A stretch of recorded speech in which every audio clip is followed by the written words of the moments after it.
My name is Howard T. Lee. I'm the oldest of a family of three children.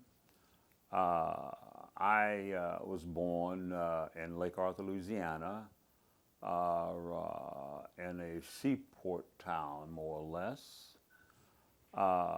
And that was during the Depression when I was born. And so life was very difficult, very hard. But I had great parents, grandparents, and I learned how to survive by working side by side with them with the hands, okay? And I am the oldest grandchild of my father's side of the family, and the second oldest grandchild on my mother's side of the family. And so we lived right next to my grandmother, which is just next door. So I was pretty much spoiled because I stayed with my grandparents more than I did with my parents, you know.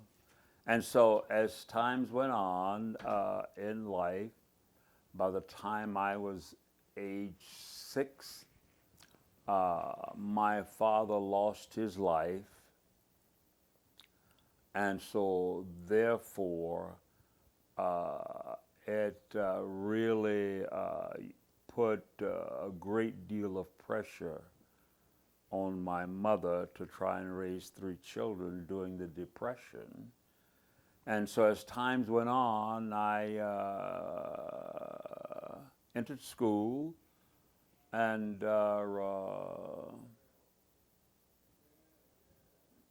finished school.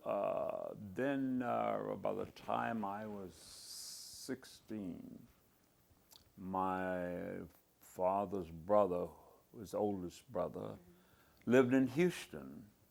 And he felt at that time that I should be with the male to, you know, learn how to grow up to be a young man.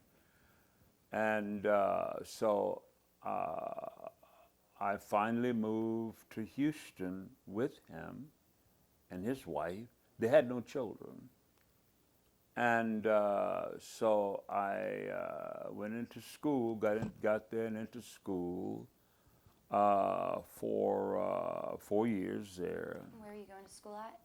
In Houston, Texas. Houston? What school was it? Jack Yates High School in Houston. And during that time, during the high school years, I worked as a theater maintenance after the movie, clean up, you know, and everything. And I finally left that job, went to work for a veterinarian, Dr. R.D. Ward, in Houston. And I worked with him until I decided to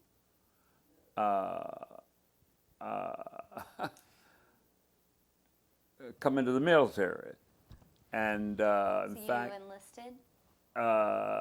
yes, I was enlisted. But I had some uncles that just gotten out of World War II, you know. And for about, I guess probably about 2 years off and on, they were talking to me about, you know, because they knew I was coming to that age to draft. And they said, you know, if I were you, I would go and join the military. And I said, join the military? And so I said, I don't think so. And so as times went on, I was still working for this veterinarian. and he began to talk about me joining the military. And because I told him, I said, well, you know, I had to go and register for the military.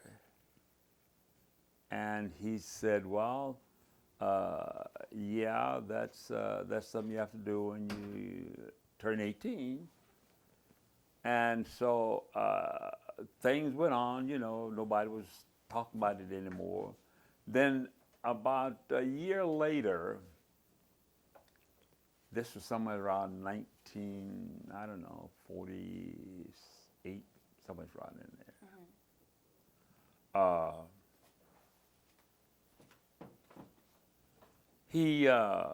He was in World War II. He was a doctor. He was a full colonel in World War II. He was a veterinarian.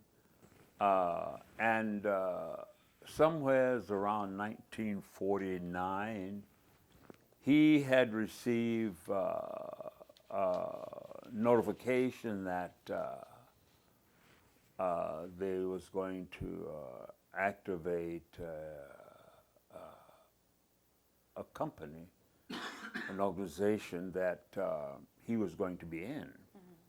And he was already in a reserve, but he was being assigned to a company, you know, where they were preparing to mobilize. And so that's when he started talking to me again about the military.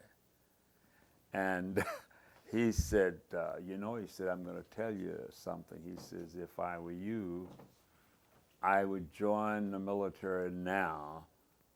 That way, well, if you join now, you can more or less select what branch and what you would like to volunteer to, you know, to get into. And so I thought about that, and so finally he notified me about 6 months later that he was being called up to go back into the military on active duty. And so a few months later, I decided I'd better go down and volunteer for the military. Well, I did. And my first induction was in Fort Sam Houston, Texas. What branch did you decide to enlist in? Army. In the Army? Yes. Why did you choose the Army? Because of my uncles. I didn't know anything, you know, about the Air Force or Marines. I knew a little bit about the Navy. But I had 4 uncles that was in the 3. One was in the Air Force, 3 was in the Army. And so from there I went to Fort Sam Houston for introduction, and from there, after about 3 weeks, I was sent to Virginia, to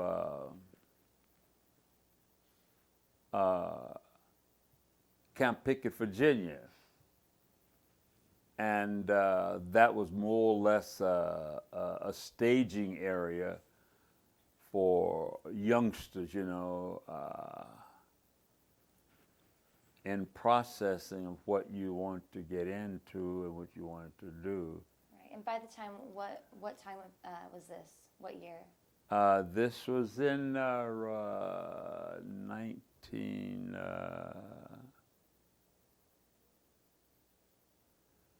this had to have been 1950, 1950, yeah. And so I was there from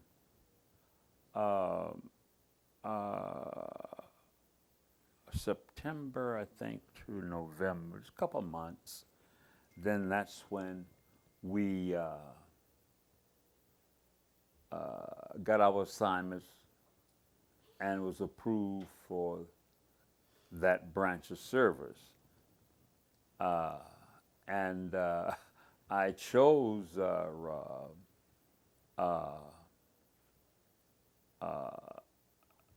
veterinarian. I wanted to work, you know, in veterinary clinic. Well, uh, I was then sent to Belvoir, Virginia, Fort Belvoir, Virginia. And that's where I stayed until I finished my basic training. All of my major basic training was there at Fort Belvoir, Virginia. And so after that,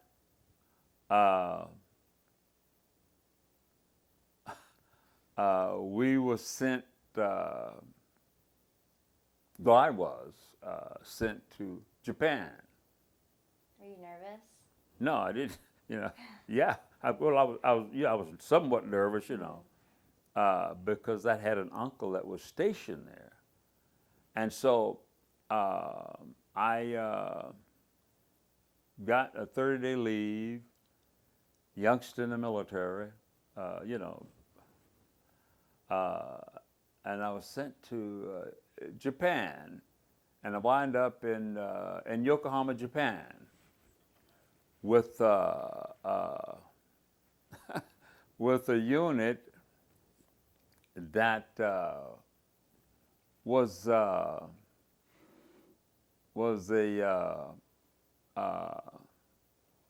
combat engineer company, bridge company. And I thought, this is not what I volunteered for, you know. So at that time, you know, they didn't care what you had signed up for, whether they needed a body, you were going there, you know. So I said, I don't know about no bridge. I've never, you know, never seen nothing like this before. So anyway, went through 8 weeks of training. And lo and behold, that summer, just getting comfortable with myself and knowing a little bit about the military, and that company, the 55th Engineer Treadway Bridge Company, lo and behold, was shipped to Korea. You're going to be going for a training mission for 6 months. That's what they told you, that you'd only be there for 6 months? 6 months. You will be back by Thanksgiving. No winter clothing, just your fatigues and.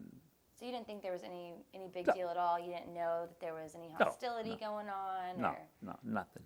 Had you heard of Korea before? No, No, you had no idea where it was? no, none. And so, lo and behold,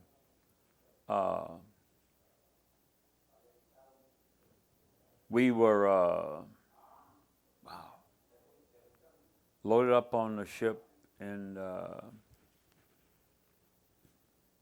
Japan.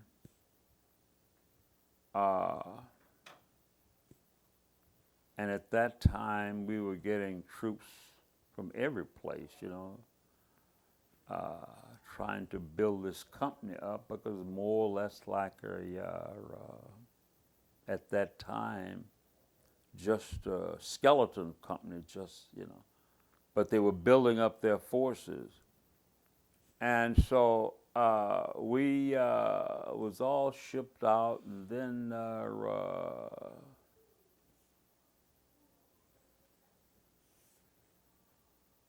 traveling by ship, had no idea where Korea was or what it was like. We was loaded onto LSTs and had never had, you know, had seen training films of this type of activity. That was from World War II, just more or less training to familiarize you what you was going to be faced with in time. Mm-hmm. You know, it was part of your training, you know. So at this time, had you been reassigned to a different? Not at that time, no. I was still with that company. And I was saying to myself, well, they tricked me. And so we loaded up in LSTs, and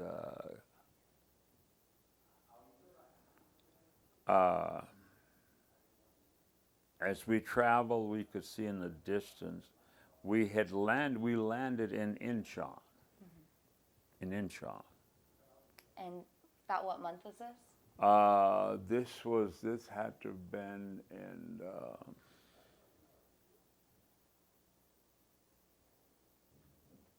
in April. Had been in April. So the weather was kind of nice. What did you And not so nice Not in so Korea. nice? Yeah, not so nice in Korea at that time of the month. That time of the year, no.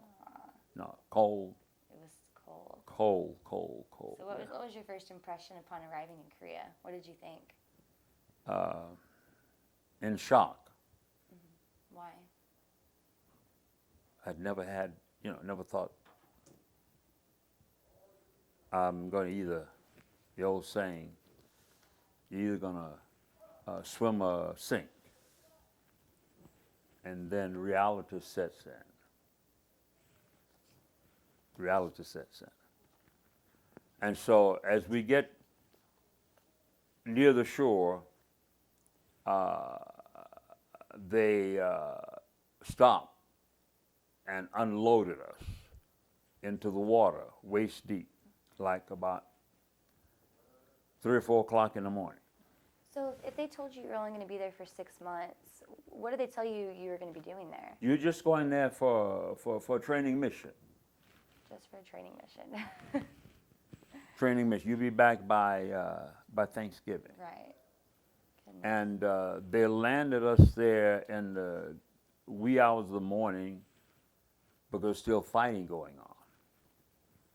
And as we get off the LST, unload off the LST, walking to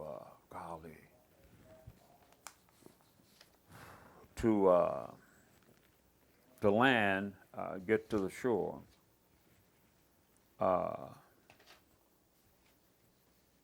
Everything is just, all you could see was just fire burning throughout the city, and you're scared to death. What is this?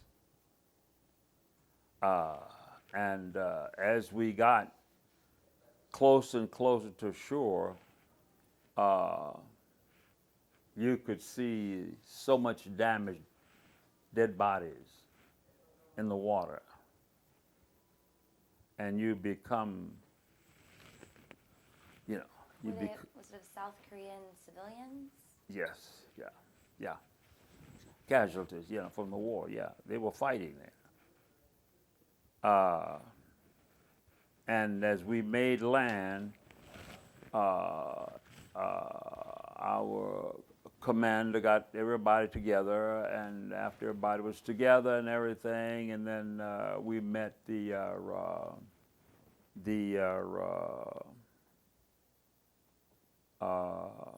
person that was going to be in charge, taking us where we had to go and giving us a briefing,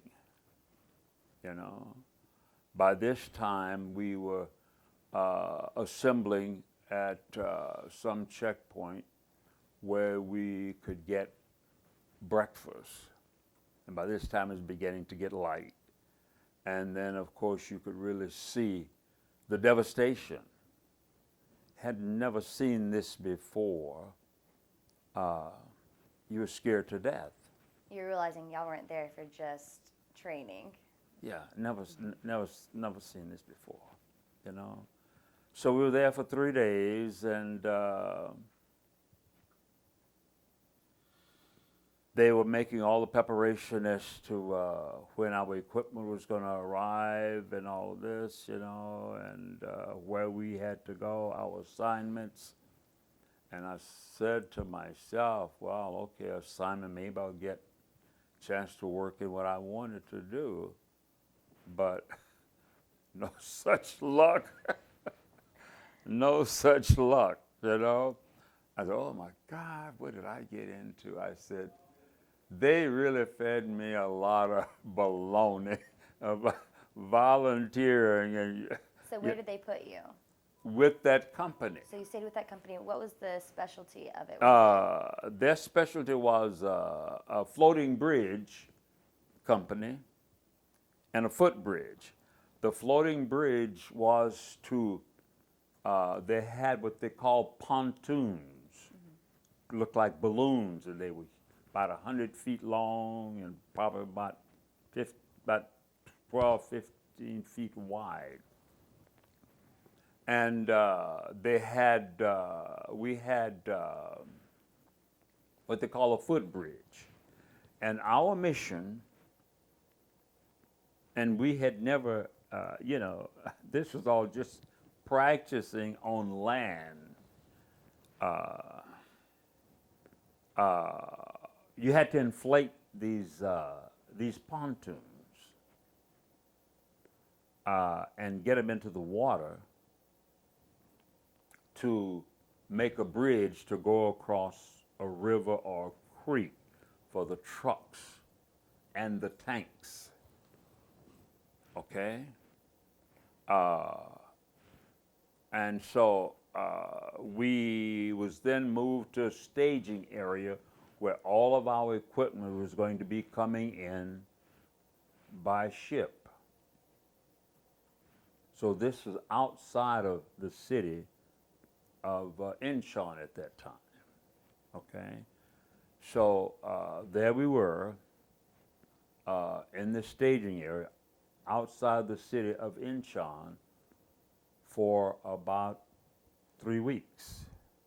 By this time, we became somewhat settled down a little, not as nervous and scared, and had became somewhat familiar with what we were going to be surrounded with.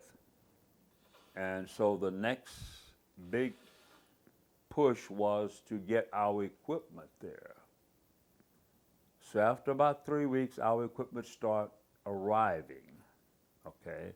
Once all of our equipment had arrived, How many people were in your company? approximately, I would say right at probably about 250, 260 at that time, because you had lots of trucks, lots of trucks.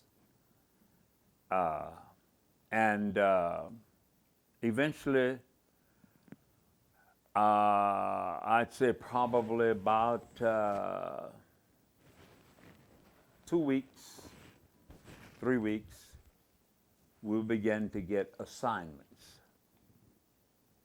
Now you have to get your assignments. You're going to take your platoon of so many men from your squad. You're going to have to take and put up a bridge at such and such a point on such and such a date.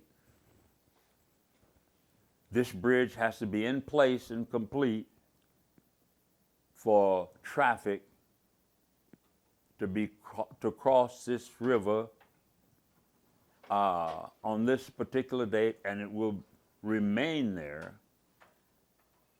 until your next assignment. And we had to stay in that area where the bridge was, sometimes 6 months. Y'all be camped out there? Yes. And so there are many times where we had just sea rations to eat. If a unit was nearby, a different unit was nearby, we could go there to get a good hot meal. And weekly, our company would bring our mail and whatever, But we stayed there, the whole platoon stayed there, which consisted of probably 60, 70 men plus the officer and the NCOs. We had to stay there. and we had to maintain those bridges until our mission was complete. I was at one place one time, we were there for a year. How long were you in Korea total? Huh? How long were you in Korea for total? In where? Just in Korea in general. Engineer? In general. In general, probably 2 years. You were there for 2 years. Yeah. And so it got to the point to where, you just felt at home there. You there 24/7, because you'd have to go out and check these bridges, make sure all the ties were good, and there was no debris, cluttering up the bridges, the pontoon bridges, you have to make sure they were clear, and make sure the guidelines were properly adjusted, because due to the water, you had to either adjust to blow them or raise them up. They'd raise themselves up. Then you'd have to go out and adjust the guidelines. So was it a pretty difficult job? Yes, Yeah. very difficult job. But after, what's his specialty? I'm sorry? What's his specialty? Floating bridges. He had floating bridges. He had to put up the bridges over creeks and. So you are in the combat engineering? Yeah. Combat engineering? Yeah. What was your unit? My unit, Yeah. 55th Engineer Tradeway Bridge Company. Belongs to what division? We was in a group. We was a 36th Engineer Combat Group. I'm sorry. No, you're fine. So Yeah. you don't belong to any division? No, we belong to a group. So is your job dangerous in any way? Yes, very dangerous, very dangerous, very dangerous, very dangerous. Yeah. How is it like? Can you explain that a little bit? Because my job was to take the reading of the water velocity 6 times a day. I was the one that and had to record these readings, and make a report back to our company, and they would forward it to the battalion, make sure that, So I'd take a reading at 6 o'clock in the morning, every 4 hours, a reading, the velocity. And what that meant, to do that velocity, we had something like a clock, a timer, more or less. It was just like you'd take a pistol, something looked like a pistol, it was a grip handle. And they had some chips of wood that we would have to go out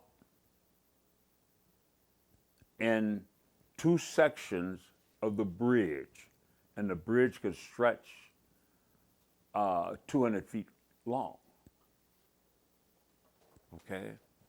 And you'd have to take what they call a measuring stick, stand at a certain distance in that bridge, throw that stick as far as you could throw it, then walk across to the other side, timing it from the time you threw it in there, how fast it was moving to the other side. That would give you a reading as to how fast this water is traveling. Did you have tents at this time with you? Yeah. To be able to sleep in? Yeah. So how was the relationships between you and the other troops? Earlier you said that there were people coming in from all over the place. So, how were those relationships?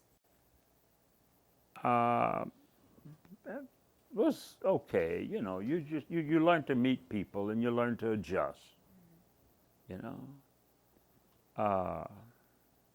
being young person, you learn to meet people and how, to get along with people, and there's always one person that you're going to become attached to, y'all become friends. You know. And who is your friend? Who is your person? A young man by the, I never forget this young man by the name of Phillips Riley. He and I stayed in contact with each other for years. After And the war? After the war, y'all stayed in contact? yes, for years, about 20 years. And he got out of the service, went to school, and I remained in the service. And he was from Chicago, Illinois. And I was able to meet his mother and his sister. He was the only son. And to this day,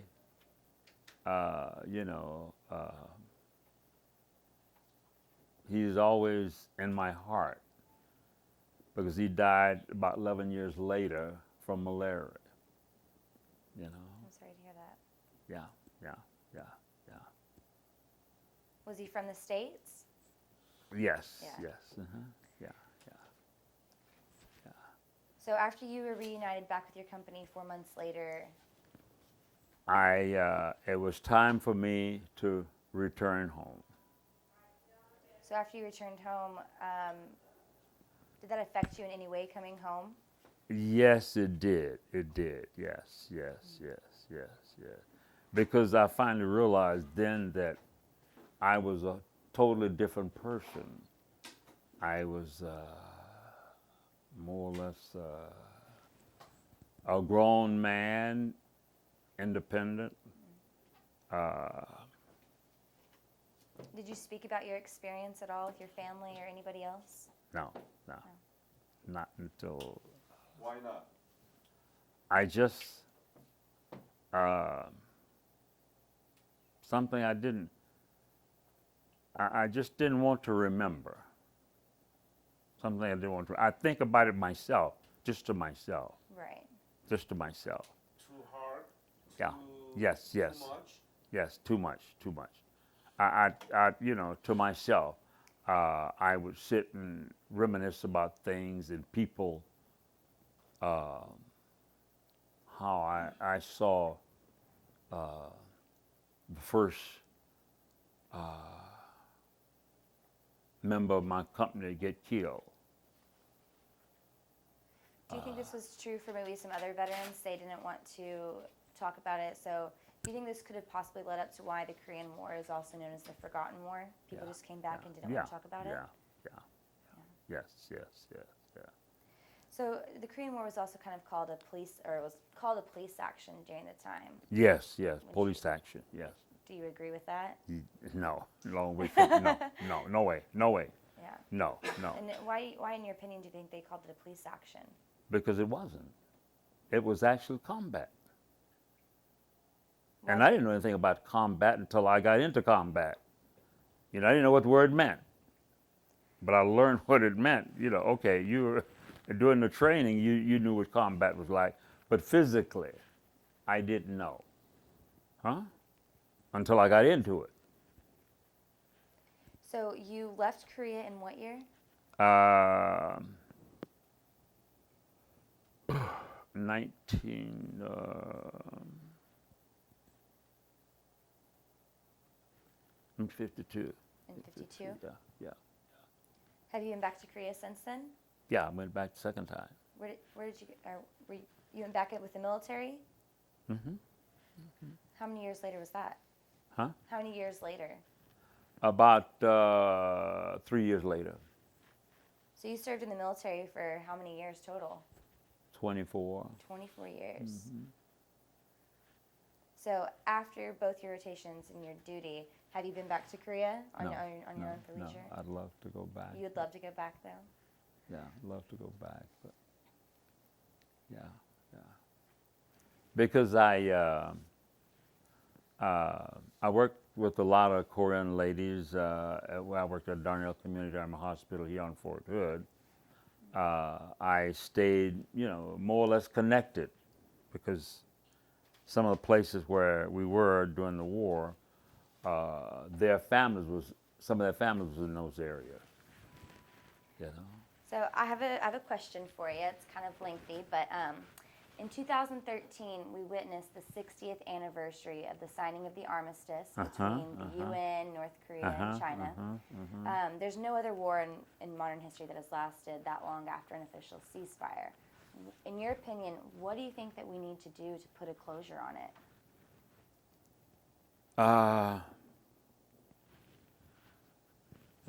Tell the story like it is. What do you mean? That it was not a police action. It was not. Do you think? And try and work closer with other countries and nations to prevent this from happening again. Would you support a reunification of North and South Korea if it were possible? Yes. Oh, yes. Yeah. Very much so. Very much so. Do you think it could be possible to have peace between? Yes. Yeah. Yes. Yes. Yes.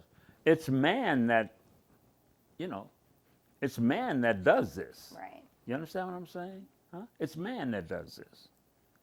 And when you look at it from the standpoint of survival,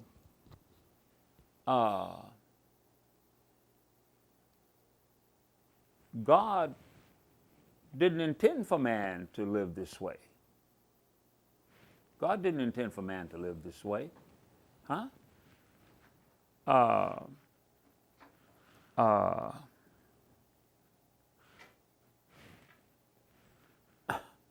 It's all about, ideology. Just like doing East and West Germany.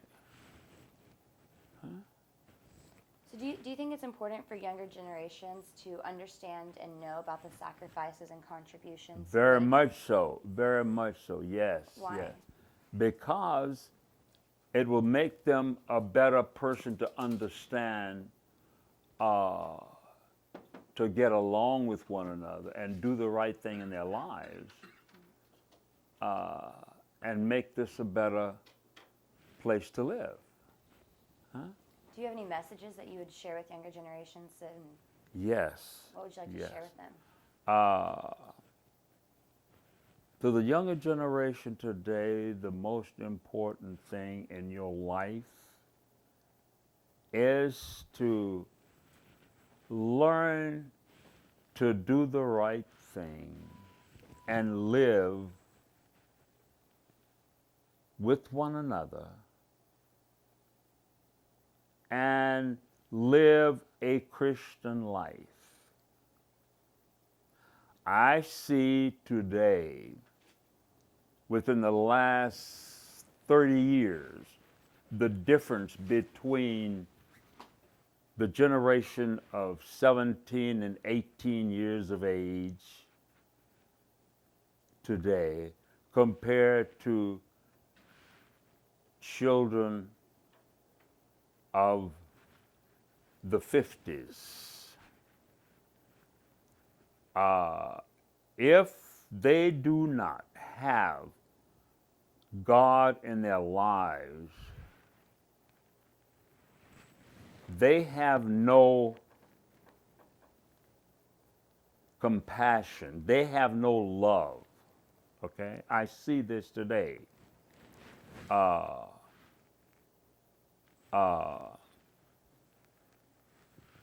Without that, you don't have the love of your fellow man. Just even today, I look at today, we are fighting one another, blacks and whites, are fighting one another as we did back during slavery. And we have people right here in our own country want to destroy us. Huh? They want to destroy us. So this is why I say that it's very important that young people have God in their lives, because without that, you can't make it. You can't make it. I don't care what anybody says.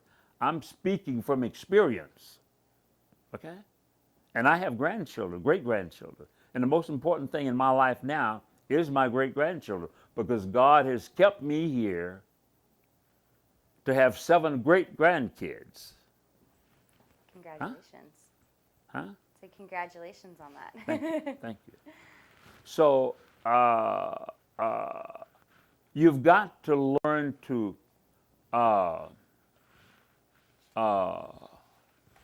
support your government.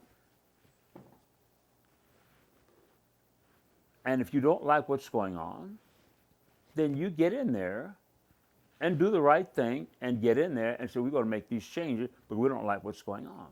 But don't downfault your government and become disloyal to your country. Because you are the country. You are the country. Huh? So if you're not going to support your country and protect it,